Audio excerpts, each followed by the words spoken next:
All right, guys, it's winter time, and if you don't have hard water, and if you like to get out there and enjoy the water when there's not any water skiers or a lot of activity out there, this time of year is for you. Because when you're fishing, you might not get a lot of bites, but when you do, whew, it could be a trophy of a lifetime. They're big this time of year.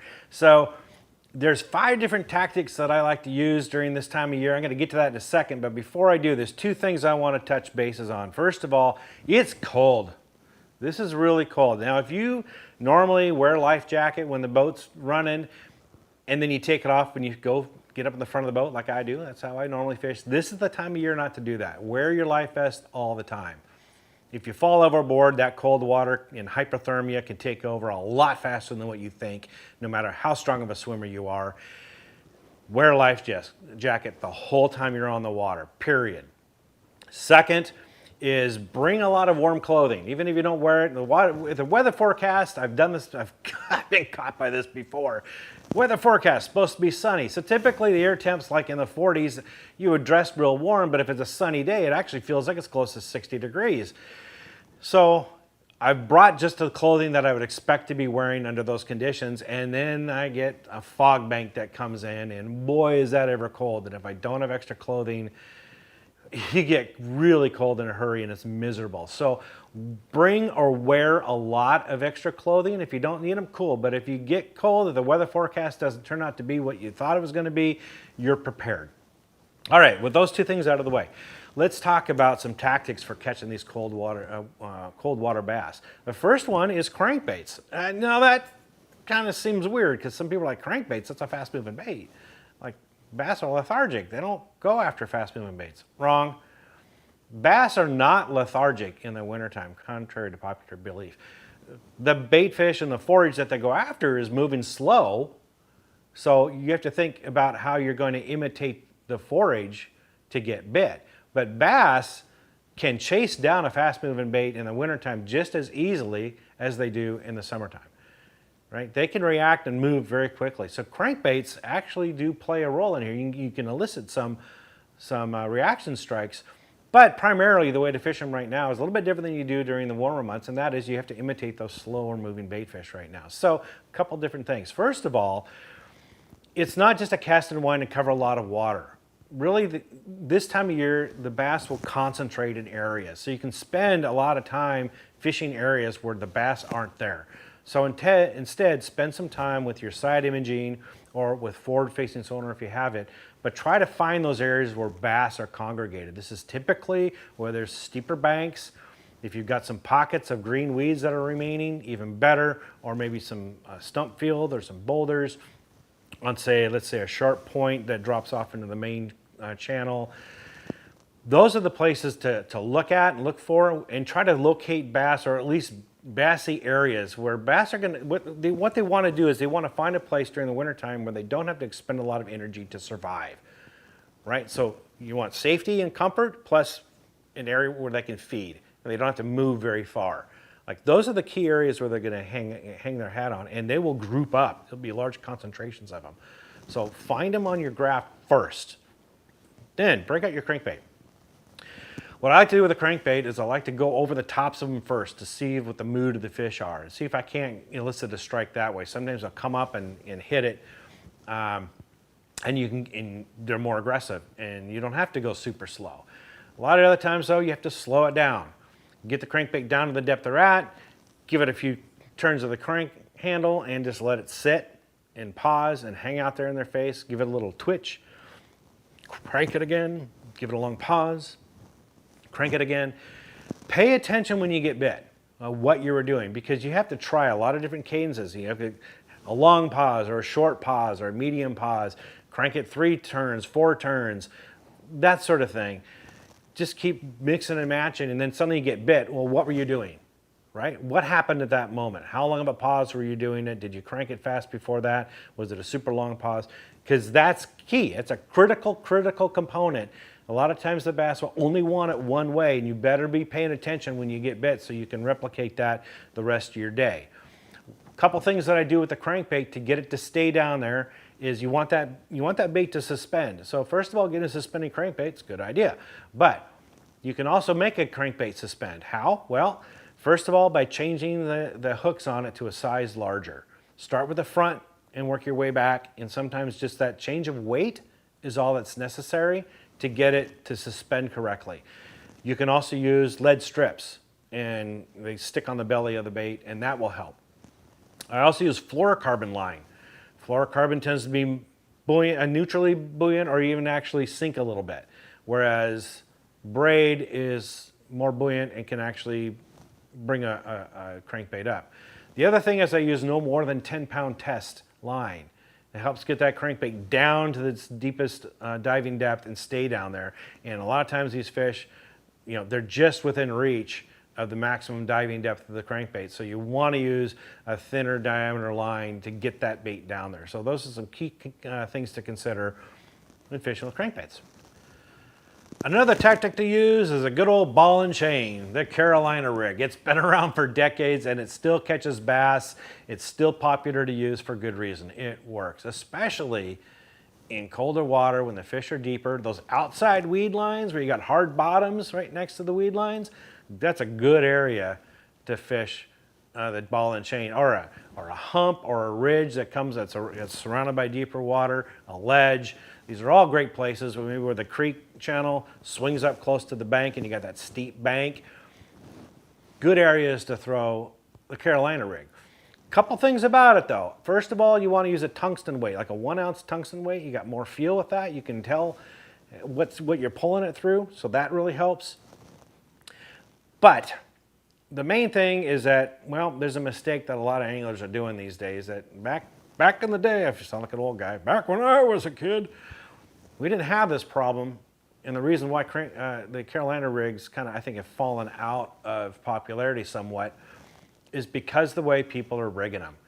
A lot of people use fluorocarbon line, which exactly, that's what I would do as my main line. I would use fluorocarbon line, but they use fluorocarbon line as the leader on the back end of it. 12 to 18 inches, 2 feet, sometimes 5 feet. But they use fluorocarbon for that. Now fluorocarbon, as I mentioned, kind of sinks and it keeps the bait on the bottom. And the key benefit of using a Carolina rig is to have that bait up off the bottom so it's more visible. So don't use fluorocarbon leader. Okay, you're defeating the purpose. Use mono. Monofilament, I know it's stretchy guys, but monofilament is buoyant and it keeps that bait up off the bottom.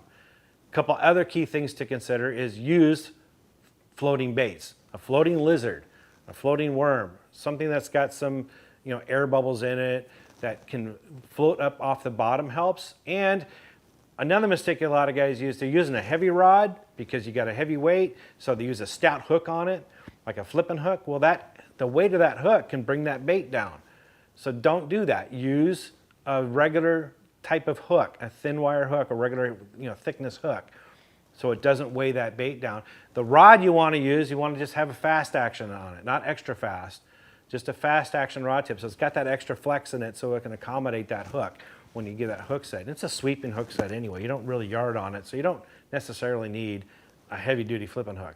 But those things are that's the mistake people, they don't pay attention to that, and then they're just dragging the bait on the bottom and it kind of ruins the effectiveness of our Carolina rig. So keep that in mind. Again, just real slow, lethargic moves. The bait fish is moving slow, so you want to imitate that with the Carolina rig. Work it slow through all that cover along those outside weed lines, and you're going to get bit.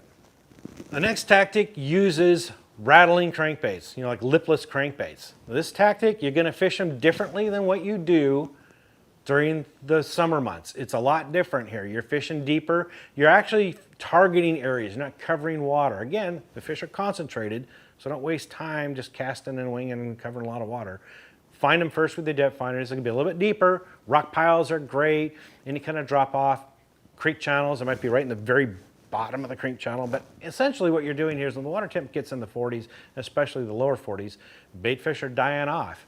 Some bait fish are. There's certain types of species that don't do well in cold water, and this is what you want to imitate. And what you do is you throw your rattling, like a rattle trap or a one knocker, what have you, throw it out there, let it fall all the way to the bottom, and you want to use your rod to lift it up off the bottom and then guide it back down. Okay, you're not ripping it off the bottom and dropping it. Not fast action. This is the key difference. This is the difference between getting bit and not getting bit this time of year. You want to lift it up off the bottom and get it to rattle a little bit, and then let it glide and drop and rattle as it falls back down. Let it sit on the bottom for a while. Pause, count 1, 2, 3. Again, the duration between pauses matters. You're going to have to experiment with that. How high you lift it up off the bottom and let it fall back down also matters. So again, like I said earlier, pay real close attention to what you're doing when you get bit so you can replicate it again the rest of the day as you're fishing. But that's a great tactic to use this time of year. Now the next one is really fun for you guys who like jerk baits, because it's using jerk baits. Okay, jerk baits, they imitate those bait fish that are moving slowly, they're struggling to survive. A jerk bait is a perfect imitator to that. Couple things about it. First of all, you want suspending jerk baits so you can, slow it down and pause in between, and it's not going to float back up to the surface. Just like the other baits I mentioned, you want to pay attention to that cadence. But you want your deep diving, medium diving, shallow diving, baits that dive at different depths. You want different sizes. A lot of times the smaller size jerkbait works better this time of year than the longer sizes. You also want them made by different manufacturers. You want to have a blend of jerkbaits from different types of brands in different sizes and different colors. This is not the time of year to throw your favorite jerkbait. It's the bass will key on a specific type of action, which different brands will have different actions and different type of diving depths and looks and the way that they act in the water. Some have rattles, some don't. So it's going to take a while to figure out what it is the bass want, and you have to experiment and be open to trying different brands, different depths, different cadences until you come up with that combination that the bass want that day. The key thing is, if again with suspending, and this is with the crankbaits earlier, by the way, with the suspending baits, you can play with the weights of the hooks to get them to finally neutrally suspend exactly how you want it that day. Here's a tip. This, for all you guys that don't watch my videos, I give good tips towards the end or somewhere in the middle. A lot of guys have stopped watching at this point. So this is for you. The suspending characteristic of those baits will change day to day as the water temperature changes. So you may dial it in that day and it works great and it's perfectly suspending, and then you come back the next weekend and guess what? It's sinking or it's rising. That will happen. So before you start throwing these baits, even though you dialed it in last weekend, check it and change your hooks out or the amount of weight you have on it to get it to suspend the way you want to before you start using it again. That's the key. So it takes some playing around with these jerk baits to finally figure out what it is those bass want, but you key up on those same areas I told you about, and you find where those bass are congregated, and you get the correct jerk bait for that day at the right depth and the right action, and man, you can have yourself a heck of a day. Now, the last tactic involves jigs. Again, it's different here in the dead of winter than it is the rest of the year. Jigs, this time of year, you're not hopping it and dropping it and lots of pitching and casting. You're throwing it and letting it crawl on the bottom. And it depends on where you're fishing it as to what kind of jig you're throwing. For example, if you found those patches of weeds, those green weeds, and you're bringing it through that, well, you're going to get hung up if you're using an open hook or you're using a football jig or something. So a round ball jig or an Arky style jig is better to snake it through. You want to crawl it through, drag it through those weeds. If you're on the outside of those weeds, or if you're in an area where there isn't any weeds, a football jig works better because it makes the jig kind of wobble back and forth, gives that little bit of an action to it. Works great for that. What you're doing is you're slowly bringing it down through this kind of the cover on the bottom. You're casting it out, let it sink to the bottom, use your rod tip to pull it through and watch your rod tip as you bring it through. Now you can control how fast it's moving and how far it's moving by watching your rod. It's a lot harder to do by reeling it because now you have to figure out how many inches per turn, per handle you're moving, and you can't tell what you're doing with it very well. It's harder.